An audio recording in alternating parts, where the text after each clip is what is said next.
Yo, what is up, everybody? So let's go back again with another chapter from the story titled The Haunting on X Avenue, written by Joshua Kimball. Remember to use the links in the description below to show love to the author, like, comment, and subscribe. Chapter 2.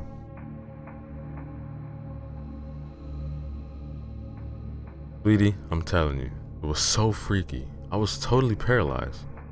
I want to get this house exorcised. I don't like it. I don't want you going into that house again. Look, if you want to get someone to exorcise it, that is fine. But promise me that you will not go in there again. Please. I promise. Personally, I never want to experience that again. I looked around the dinner table, the rest of the family.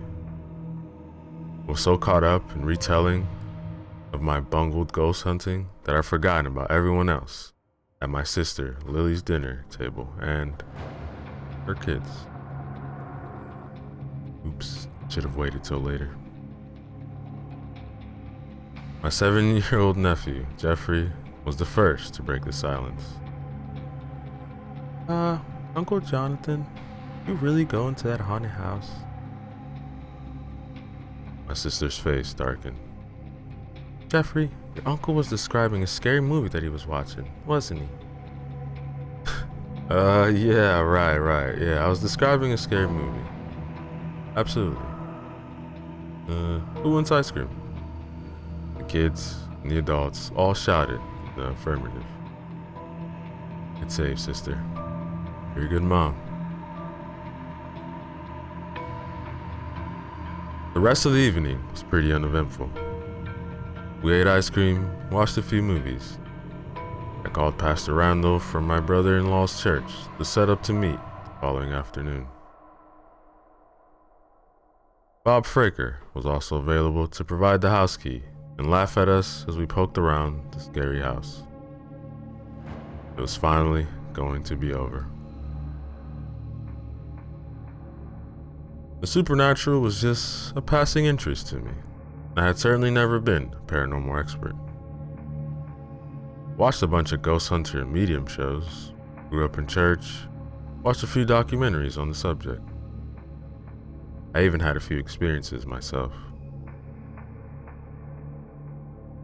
I'd read a few books, both on the Christian perspective and in the New Age viewpoints, but I was doing something relatively stupid. Like the crocodile hunter, I was going to the angry, spitting cobra with a pair of sunglasses so I could poke it with a stick. How was I doing this?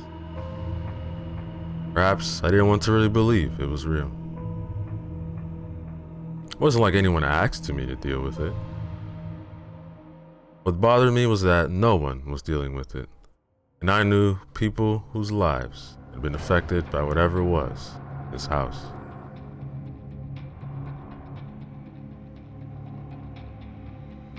We fell asleep on the couches, watching a movie called Repo, a genetic opera, starring Paris Hilton. I'm serious. As I was sleeping, I began dreaming about having a conversation with this man in an expensive business suit.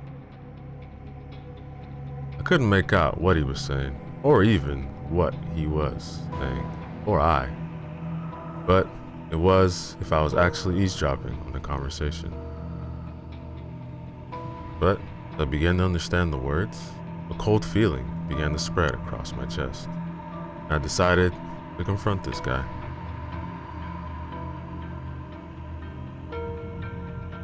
You're up to no good, are you? What are you doing here? His eyes began to focus on me with a smug smile, and just stared at me in silence. I began channeling my inner high schooler. Dude, who are you? He began to hiss at me, and my arms became paralyzed. It was then that I reminded myself that I was dreaming. The man's hiss turned into a guttural snarl, like he was just had a continuous breath. pushed through my terror, and lunged at the man. Then I woke up.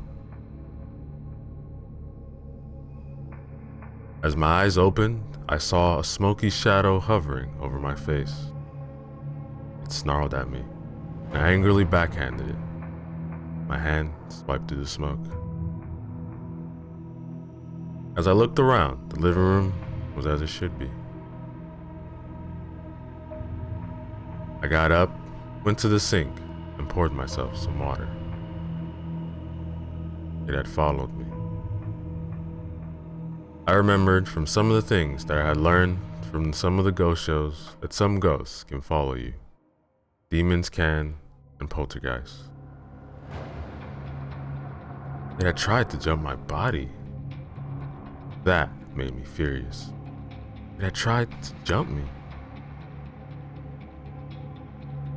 With that thought, I walked back to the couch with the determination that this thing wasn't going to keep me from losing sleep.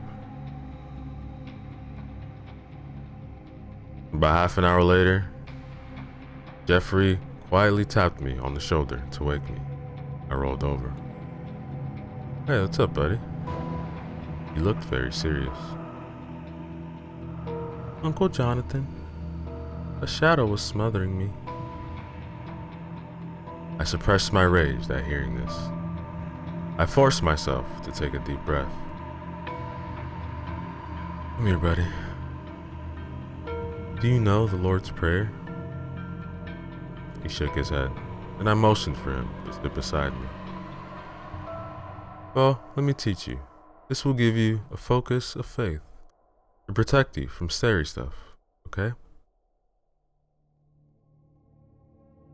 Father, hallowed be your name. Your kingdom come. Give us each day our daily bread.